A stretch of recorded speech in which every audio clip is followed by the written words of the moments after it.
warahmatullahi wabarakatuh. Di sini saya Ica Yudi Jawadi Fajar dari mahasiswa akuntansi perpajakan. Di sini saya bersama Bapak.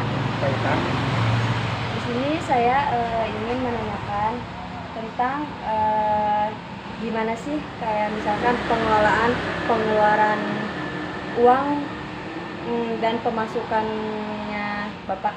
Di sini saya ingin menanya, selama 3 bulan ini usaha Bapak itu kayak misalkan untung atau rugi Pak? Alhamdulillah untuk sekarang ini, alhamdulillah lumayan lah, cuman masih stabil gitu Neng lah. Kecuali kalau ada hari-hari kayak daerah sini kan banjir, jadi ya otomatis pengunjungnya aja ngeluh. Tapi untuk kalau per bulan ya alhamdulillah lah stabil lah, paling kurang lebihnya ada sedikit lah.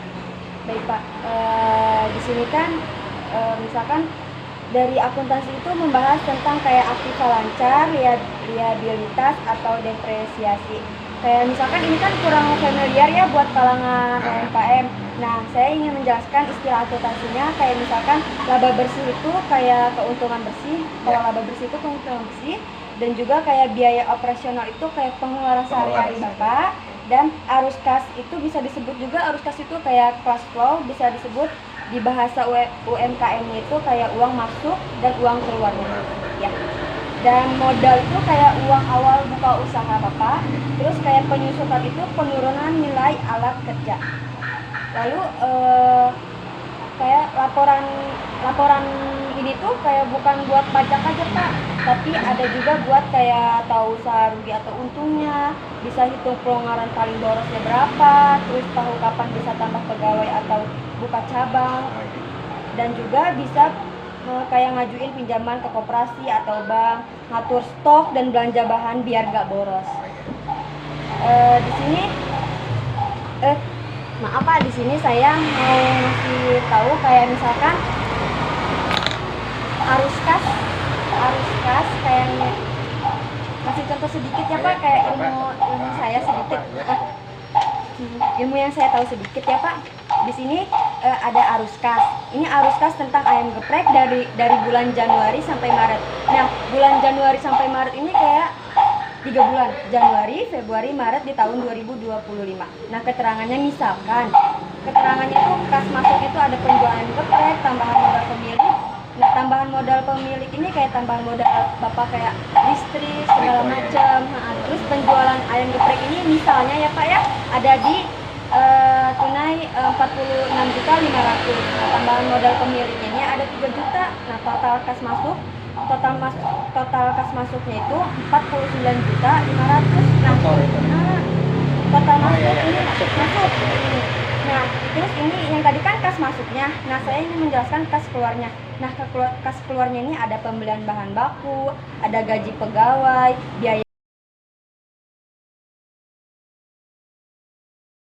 Bapak, misalkan Bapak mau bensin, terus ada pembelian alat dapurnya, terus kalau misalkan pembelian bahan bakunya itu ada 23 juta, gaji pegawainya itu 9 juta, terus biaya listrik, gas, air itu 1.800.000, lalu transportasinya itu ada 1.200.000, pembelian alat dapurnya itu ada 2.500.000. Ditotalin kas keluarnya itu, dan kas keluar yang Bapak keluarkan itu dari modal ini itu 30.500.000. Nah, jadi sisa akhirnya di tangan Bapak itu ada 12 juta. Dari mana sih Pak 12 juta ini? Nah, dari 49.500.000 ini dikurangi dengan 30.500.000. Nah, Bapak sudah membeli semuanya.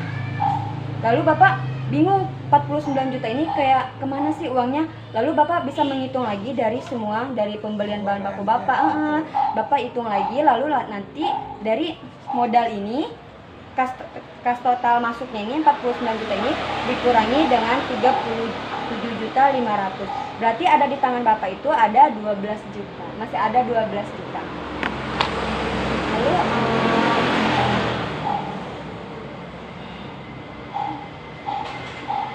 Lalu misalkan kan tadi ada di tangan Bapak ada 49 juta. Lalu sisa uang tunainya itu masih ada dipegang Bapak itu 12 juta. Nah, itulah fungsi laporan arus kas Pak. Bapak bantu kayak Bapak itu bisa lihat uang beneran yang masih di tangan Bapak atau enggak. Gitu, Pak. Oh gitu ya. Iya. Terima kasih ya Pak, udah memberikan kesempatan saya. Iya, sama-sama Neng. Buat amin. Bapak juga sukses terus ya Pak. Amin. Terima kasih. Terima kasih ya Pak. Ya, sama-sama. Assalamualaikum warahmatullahi wabarakatuh. Baik.